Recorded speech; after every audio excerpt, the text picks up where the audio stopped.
بسم الله الرحمن الرحیم. در سلسله ماه مبارک رمضان یک سوالی که همیشه از ما شده و از دیگه علما موشه در مسئله اونایی هستند که شوگر مریض است و بعضی هم که خب نانی ما یا بابی ما یا بعضی از افرادها که شوگر است اینا روزه رو بگیره یا نگیره. یک قانون کلی است که اگر شوگر والا افرادها مریض است یا هر مریضی که باشه، اگر واقعا نان نخوردویشی ضرر جسمی داره برشی، یعنی اگر نان نخورد یک مریضی است و ضعف محسوس منه و خطرناک برشی که است موشه و در جسم چی ضرر که است مفته، یک نقصانی که است مفته، خب اینجی که است مگه تو روزه که است نگر، یعنی روزه تا برای تو که است حرام موشه چون که جان تو در خطر است. لیکن در سلسله اسپیشلی که درباره مریضی شوگر مو یک گفتگویی داشته باشی، اویه که اول باید برین گیر یک دکتری بسیار ماهر و متخصص یا اسپیشلیست که امو شوگر لیول توره و شوگر سطحی که چقدر بال است یا بعضی تایپ 1 است یا بعضی تایپ 2 است که دکتر خو مشوره کنه. اگر واقعا دکتر شی تست کده شی را ام 3 ماه تست مونه که شوگر لیول شی د 9 هست، د 8 است یا د 12 هست و اگر ای مثلا باید امو 5 تایم که خوراک را که تقسیم مونه، بعضی از دکترها اینی رو بخور که تا شوگر لیول تو مینتین بمونه. بس اگر دکتر منع کرد که اگر واقعا اگر تو روزه گرفتی بس امو مینتین تو که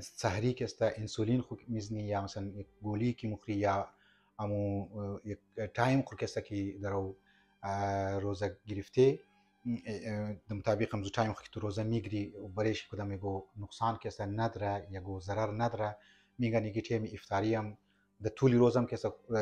شوگر تو لو نموشه و یک لرزه تایپ مانندی یا یک دانه خواسته بسیار احساسی گرسنگی مونه که شاید غش کنه یا شاید بعض اوقات تایپ 1 والا نه د گرسنگی بوره، چون تایپ 1 والا بعضی اوقات شوگر شی لو میشه و او بسیار خطرناک است که امکان داره د کومام که است بوره دیگه اونجی او باید رعایت کنه. لیکن اگر دکتر بعضی میتر مگم دکتر اگر مگه که نه یعنی انسولین خود تایم بزن، د سحری خود تایم یعنی قص که خوردی د افطاریم که است یعنی مرغن غذا یا چرب غذاها را که است نخری و در طول روزم تو 3-4 روز روزه میگیری، 5 روز روزه میگیری، بس برای تو زیاد کسته نقصان نداره تو بس باید روزه بگیری. این پیشنه سال کسته ما میتر چون که حتی در استرالیا هم که بودی اینجیمو روزه طولانی بود از پاکستان کده، لیکن الحمدلله مو انسولین خود چیم که زدی بس روزه رم که گرفتیم دیگه چندانی کسته گو بریزمو مسئله نشد و خدا را شکر روزه را تمام گرفتی. علی شما میتر امو مریض که است او خود قرا امو اندرونی مسئله قرم خبر است، لیکن بهتر می علما امیر مگه که کدی یک دکتری بسیار اسپیشلیست و ماهر کدشی مشوره کنه که او چی مگه. خب ای حکم شی گفتم که برای دکتر است که اگر ضرر گفته پس باید نکنه. من اونایی که نمیگره روزه یعنی از خاطر شوگر خو یا از خاطر گو ناجوری خو پریزو که است برای هر روز یک کفاره نیاز داره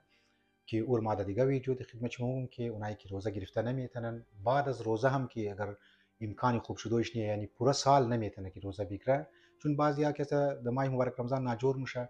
بعد از ماه مبارک رمضان میتونه تا دیگه از قبل از دیگه ماه مبارک رمضان باید روزی خو قضایش کنه. لیکن اگر تو پورا سال نمیتونه بازو بریشی کفاره هست برای هر روز که اور ما انشالله در آینده ویدیو در خدمت شما بیان منم. امیدوار هستم که پیغام از مرا برای دیگه هم میرسندنین و امیتر در زیما کوشش مونی که مسائل روزه و احکام روزه که هسته اونا را در خدمت شما بیان کنم. چینل را حتما کسی سابسکرایب کنین و ویدیو را شیر کنین تا پیغام برای مؤمنین و مؤمنات فارورد شونه. السلام علیکم و رحمت الله و برکاته.